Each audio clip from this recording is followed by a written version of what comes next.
พิธีประกาศพนักงานคณะกฎกาผักองค์การกฎการรัฐออกผักพรหับอุดหนุนบำนาญจำนวน1ท่านได้จัดขึ้นในวันที่9เมษายน2025นี้อยู่ที่ห้องประชุมแผนกอุตสาหกรรมและการค้าแขวงเข้าร่วมโดยทานดวงตามรคาสุขประธานคณะกฎกาผักองค์การกฎการรัฐแขวงคำไซ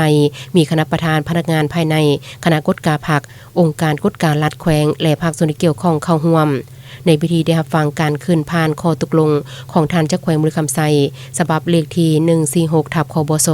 ลงวันที่27กุมภาพันธ์2025บริการเห็นดีอนุมัติให้ทานแสงเดือนบริจาคสังกัดอยู่คณะกฎกาผักแขวงตำแหน่งห้องประธานออกผักพรหับอุดหนุนบำนาญนับแต่วันที่1เมษายน2025เป็นต้นไป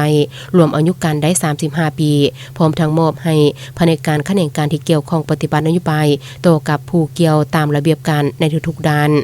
พร้อมในพิธีดังกล่าวทานดวงตามรคาสุขประธานคณะกฎกาผักองค์การกฎการลาดแขวงยังได้ตั้งหน้าให้กับพนักงานหลักแหล่งภายในคณะกฎกาผักองค์การกฎการลาดขึ้นมอบกระตาของควรให้กับทานแสงเดือนบริจาคเพื่อเป็นการแสดงความรู้บุญ